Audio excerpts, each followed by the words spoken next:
দুপুরের দিকে lunch break শেষ হতেই ঈশা যখন নতুন উদ্যমে কফি বানাতে শুরু করে, ঠিক তখনই জিসান এসে জানায় ক্যাফের মালকিন জয়া আন্টি এসেছেন। জিসানের মুখে কথাটা শুনে বেশ খুশি হলো ঈশা। জয়া আন্টির সঙ্গে কি দরকারি কথা আছে বলে জিসানকে কফি মেকারের সামনে দাঁড় করিয়ে রেখে তাড়াহুড়া করে সামনে ক্যাশ কাউন্টারের দিকে এগিয়ে যায় ও। জয়া আন্টি তখন মুখে লালায় আঙুল ভিজিয়ে টাকা গড়ায় খুব মনোযোগী। দেখতে শুনতে ভীষণ সুন্দরী, দুধে আলতা রাঙা শার্টও তো। এই জয়া আন্টি ভারী মিশুক মহিলা।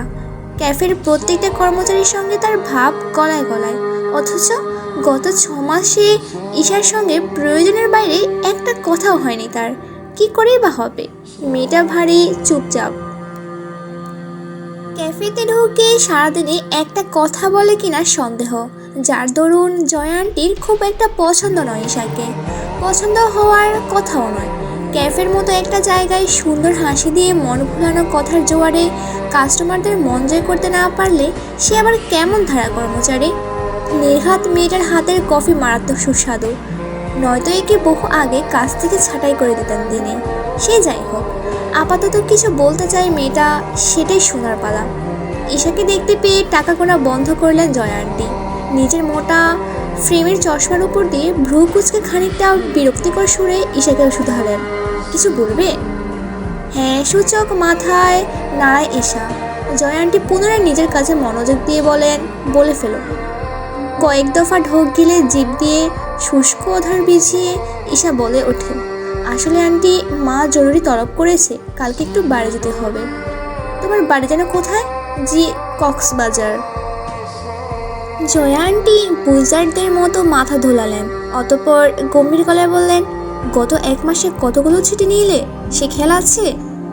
তীব্র সংকোচ থমথমে হয়ে গেল ঈশার মুখ, তবু গলার মাঝে অনেকটা শক্তি জুগিয়ে বলল, তখন খুব অসুস্থ ছিলাম আন্টি, জ্বর হয়েছিল, আর এখন তো বাড়ি যাব। ঈশার কথার পাছে জয়া আন্টি আরও কিছু বলবে তার আগে ওপাশ থেকে জিসান ছুটে এসে বলল, হ্যাঁ আন্টি আমি জানি ঈশার জ্বর ছিল। জিসানের কথায় দীর্ঘশ্বাস ছাড়লেন জয়া আন্টি। প্রত্যেকবারে কোনো না কোনো ঝামেলামি থেকে এই মেয়েটাকে বাঁচানোর জন্য উঠে পড়ে লাগে জিসান।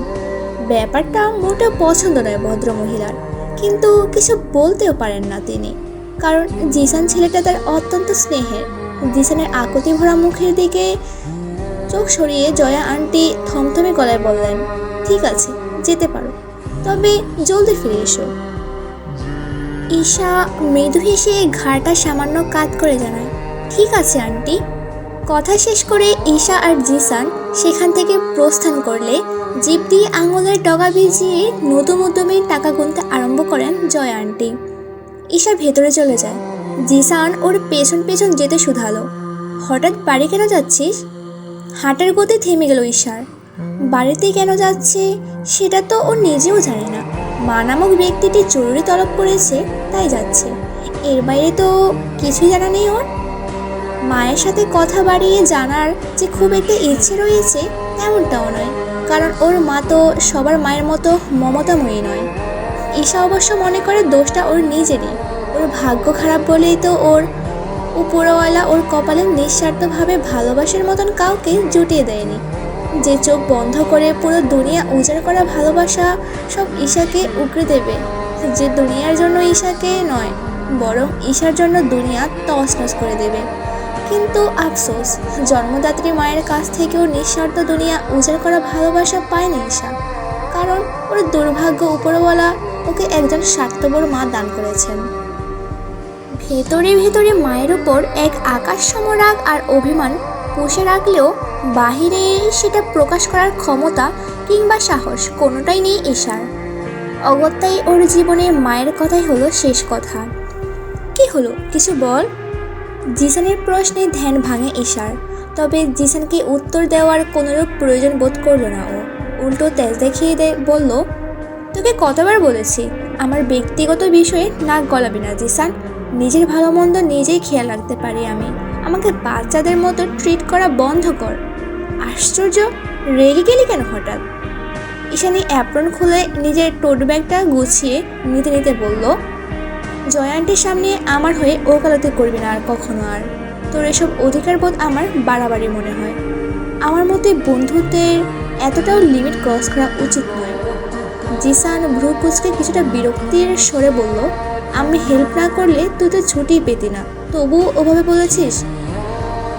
হাতের ঘড়িটাকে এক ঝলক পরখ করে ব্যাগ সমেত ক্যাফে থেকে বেরিয়ে যেতে যেতে ঈশা বলে, ছুটি না পেলে নাই, কিন্তু আমাকে দুর্বল ভেবে একদম করুণা দেখাতে আসবি না আর।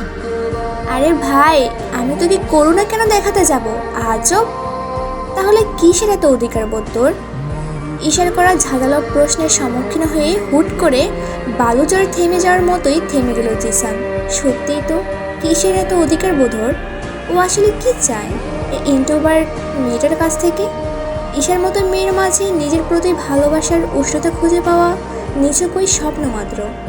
তাহলে মেয়েটার প্রতি কেন এত উতলা জিসান? আদৌ কি চায় ও? গত 10 মিনিট ধরে একই জায়গাতে এখনো ঠায় দাঁড়িয়ে রয়েছে জিসান আর ঈশা। সে কখন বেরিয়ে গিয়েছে ক্যাফে থেকে। কিরে, হঠাৎ জামা কাপড় গোছাচ্ছিস যে, কোথাও যাচ্ছিস?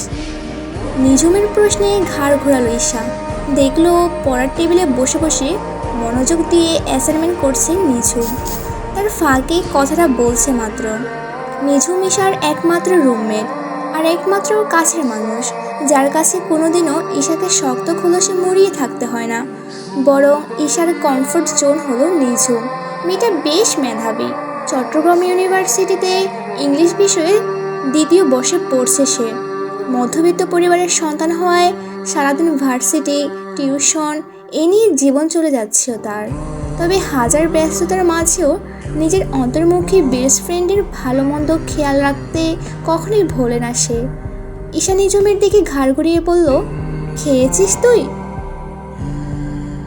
ঈশার কথায় অ্যাসাইনমেন্ট থেকে চোখ সরিয়ে ঈশার দিকে তাকিয়ে প্রশস্ত হাসল নিঝুম। মনে মনে ভাবল, মেয়েটা প্রচণ্ড উষ্ণ হৃদয়ের, কিন্তু সবাইকে প্রকাশ করতে পারে না। কি অদ্ভুত। অতঃপর মন থেকে বেরিয়ে মুখ ফুটে জবাব দিল নিঝুম, হ্যাঁ খেয়েছি। কিন্তু কোথায় যাচ্ছিস বললি না তো? ঈশা নিজের সিঙ্গেল বেডটাতে পদ্মাসন হয়ে বসে বলল, মা তলব করিয়েছে, কাল যেতে হবে। ঈশার কথা শুনে এক প্রকার ঝটকা খেল নিঝুম। তড়িঘড়ি করে ঘুরে তাকে উদ্বিগ্ন গলায় বলে উঠল, আন্টি ডেকে পাঠিয়েছে, তার মানে ভেজাল আছে। আবার হয়তো তোকে ছেলের বাড়ির লোকের সামনে সংসেজে বসতে হবে। ঈশা মাছি তাড়ানোর মতো করে হাত নাড়িয়ে বলল, ধুর, চিন্তা নেই। আমার এই অদ্ভুত নীল রঙের চোখের মনি দেখে কেউ আমাকে পছন্দ করবে ভেবেছিস? সবাই বলবে সাপের বাচ্চা। কথা শেষ করে জোরপূর্বক হাসল ঈশা, কিন্তু নিঝুম ওর কথার তীব্র প্রতিবাদ করে বলল, মোটেই না। তোকে তো এই নীল চোখে একটু বেশি আকর্ষণী দেখায়। কি সুন্দর জলজলের চোখ তোর, পুরাই হলিউড হিরোইন। আমার তো মনে হয় তোর এই নীল চোখের জন্যই সবার আগে জিজু তোর প্রেমে পড়বে। ঈশা মৃদু হেসে কাঁথা মুড়ি দিয়ে শুতে শুতে নিঝুমকে বলল, হয়েছে, আর জ্ঞান দিতে হবে না। আমি ভালো করেই জানি এই চোখ আমার জন্য অভিশাপ। এই চোখ দেখে নাকি আবার কেউ প্রেমে পড়বে। হাস্যকর। নিঝুম কটমটিয়ে বলল, তুই একটু বেশি জানিস। এই চোখ তোর আশীর্বাদ, বলে দিলাম আমি। ঈশানী টেবিল ল্যাম্পটা নিভিয়ে দিয়ে চোখ বুঝতে বুঝতে বলল, আশীর্বাদ নাকি অভিশাপ সেটা কালই বোঝা যাবে। তোকে আপডেট জানাবো, এখন প্লিজ ঘুমাতে দে। বাংলার বর্ষপঞ্জিকাতে এখন আষাঢ় মাস চলমান। চারদিকে ভরসার ঘনঘটা গ্রামগঞ্জ, হাওর বাওর সব ডুবে আছে বন্যার পানিতে। সাগরের পানি বানবাসী হয়ে ফুলে ফেপে থই থই ঘটছে বেলাভূমি। শহরে যান্ত্রিক জীবনে বর্ষার প্রভাব খুব একটা চোখে না পড়লেও গ্রাম কিংবা মফস্বল এলাকাগুলোতে মারাত্মক প্রভাব ফেলে সকলের প্রিয় ঋতু বর্ষা। ঈশানীদের বাড়িটা মফস্বলে সমুদ্র সৈকত থেকে বেশ অনেকটা কাছে হওয়ায় বাড়ির পিচঢালা সরু রাস্তা আর ঘাস আবদ্ধ ছোট লনেও জল জমে গিয়েছে। চারিদিক কর্দমাক্ত, হয়তো বিকেলের দিকে রোদ উঠলে শুকিয়ে যাবে সব। কিন্তু এই মুহূর্তে সকাল সকাল বাড়িতে ফিরে কাদামাটি পেরিয়ে ঘর অবধি পৌঁছাতে বেশ বেগ পোহাতে হচ্ছে ঈশানের। কোনো মতে সালোয়ার ধরে সাবধানে পা টেনে টেনে ঘরের দুয়ারে পা রাখতেই ভেতর থেকে বেরিয়ে আসেন ঈশানের মা রোকেয়া প্রাচী। এক হাতে সরু লাঠি, তার চোখে মুখে ভীষণ রুষ্টতা, দেখেই বোঝা যাচ্ছে ক্ষেপে আছেন তিনি। ভেতরের ঘর থেকে ঈশানের ছোট বোন উষার কান্নার আওয়াজ ভেসে আসছে। খানিকক্ষণ আগে যে উষার উপর দিয়ে এক ভয়াবহ টর্নেডো বয়ে গিয়েছে তার বুঝতে বাকি নেই ঈশানের। ঘরের দুয়ারে ঈশানীকে দেখতে পেয়ে হাতে লাঠিটা কয়েক হাত ছুঁড়ে মারেন তিনি। ওর দিকে দ্রুত কদমে এগিয়ে আসেন রোকেয়া প্রাচী। ঈশানী তখনও সালোয়ারে ছিটে আসা কাদামাটিগুলো হাতের সাহায্যে ঝাড়াতে ব্যস্ত। ঠিক সেই সময় মেয়ের উদ্দেশ্যে ক্ষুব্ধ কণ্ঠে আওয়াজ ছাড়েন রোকেয়া, এখন আসার সময় হলো? তোকে গত সপ্তাহে বাড়ি আসতে বলিনি? মায়ের কথার তোড়ে জামা কাপড়ে হাত চালানো বন্ধ হয়ে গেল ঈশানের। ও চোখ তুলে মায়ের মমতাহীন চোখে তাকিয়ে একটা দীর্ঘ শ্বাস ছেড়ে শান্ত সাবলীল গলায় বলল, জয়া আন্টি আমাকে বসিয়ে বসিয়ে বেতন দেয় না মা। মাস শেষে যে টাকাটা তোমাকে পাঠাই তার বিনিময়ে আমাকে ফুল টাইম ডিউটি করতে হয়। যখন তখন চাইলেই তো আর আসতে পারি না। রোকেয়া প্রাচী স্বল্প শিক্ষিত মহিলা, তবে ঈশানীর মা হিসেবে বয়স তুলনামূলক কম। যদিও বা বৃদ্ধ না হতেই সংসারের ভারে বয়সের ছাপ স্পষ্টত হয়েছে তার চেহারার ভাঁজে। গমরঙ্গা রাজহংসীর মতো গায়ের রং সেই কবে হারিয়ে গিয়েছে রোদে পুড়ে যাওয়া তামাটে বর্ণের আড়ালে।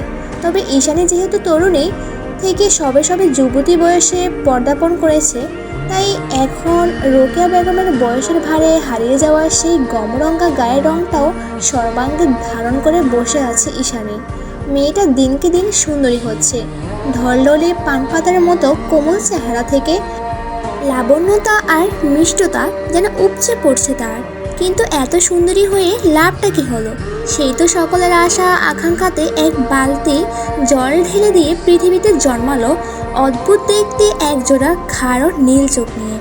কোনো ব্রিটিশ আমেরিকান হলে তাও মানা যেত, কিন্তু সাধারণ এক বাঙালি মধ্যবিত্ত ঘরে জন্মানো মেয়ের চোখের মনের রং যদি এমন গাঢ় নীল হয়, তাহলে মানুষ তো খিল্লি ওড়াবে।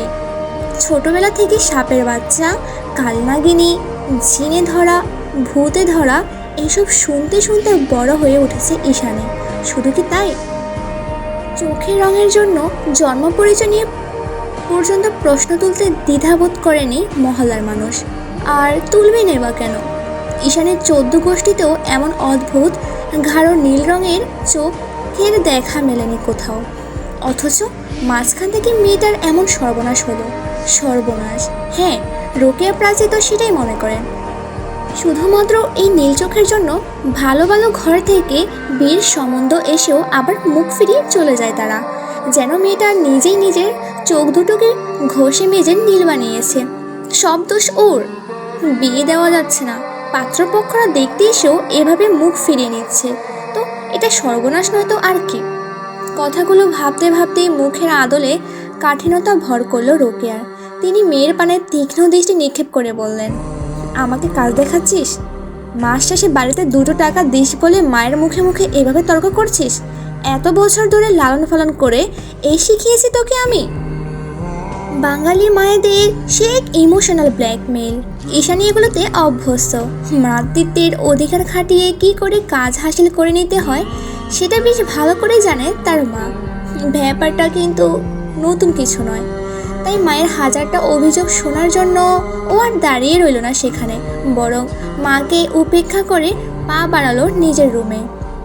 ঈশানী যখন চুপচাপ চলেই যাচ্ছিল, ঠিক তখনই রোকেয়া বেগম পিছু ডেকে বলেন, নিজের ঘরে গিয়ে দরজায় খিল দাও আর যাই করো, বিকেলে ছেলের বাড়ির লোক আসছে, তখন যাতে আমার একবারও ডাকাডাকি করতে না হয়। মায়ের কথা শুনে ঈশানী হতাশায় দীর্ঘ শ্বাস ছেড়ে বলল, মা আবারও? রোকেয়া প্রাচী কপালে তীক্ষ্ণ ভাঁজ টেনে শাসনের স্বরে বলেন, আবারও মানে? বিয়েটা যে হচ্ছে না সে খেয়াল আছে? তাছাড়া আমি খোঁজ নিয়ে দেখেছি ছেলেটা অত্যন্ত ভদ্র এবং সুদর্শন। আমি যেহেতু বলছি তার মানে এখানেই তোর বিয়ে হবে, আর একটাও বাড়তি কথা বলবে না।